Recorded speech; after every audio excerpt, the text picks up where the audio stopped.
Fox News' Jessica Dupnack is live now with the very latest. And what else could have been done in the situation, Jessica?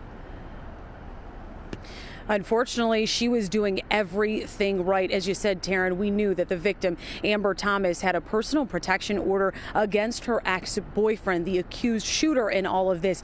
But we learned today that that was granted by a Lenawee County judge just 6 days before the shooting. Now, police have not said much in the way of a motive definitively, but it is very possible that that accused shooter being served with that PPO could have set him off and led to the shooting. A family in mourning at the death of 40-year-old Amber Jo Thomas, murdered across the street from her work in Saline, the Linden Square assisted living facility.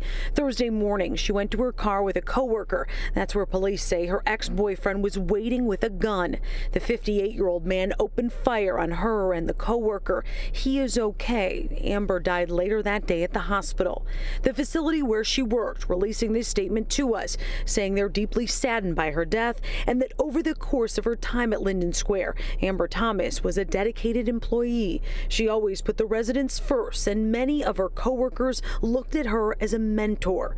It turns out Amber had a personal protection order against her ex, approved by a Lenawee County judge less than a week before the shooting. This is just a piece of paper.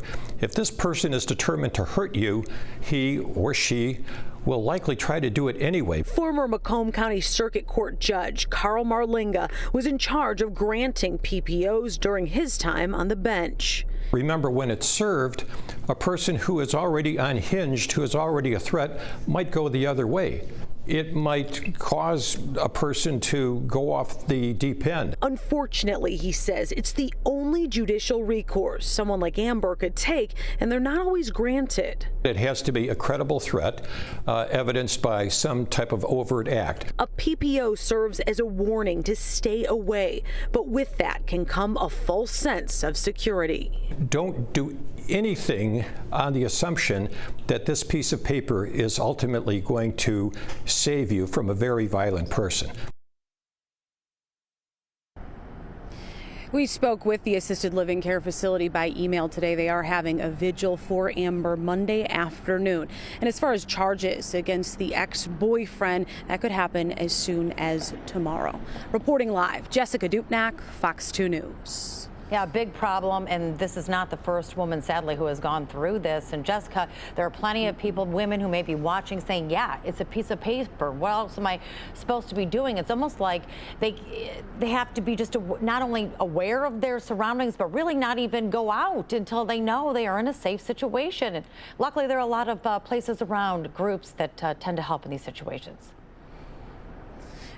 Carl Marlinga there, the former circuit court judge, said that just stay on the police, too. If the threats and it keeps going, you got to be adamant. Unfortunately, you have to be your own advocate. He also said if you can help it, try not to go anywhere alone. Just such a scary situation. And when you think that's the only really recourse you have, it's tough. But it is good advice. All right, Jessica, thank you for that update.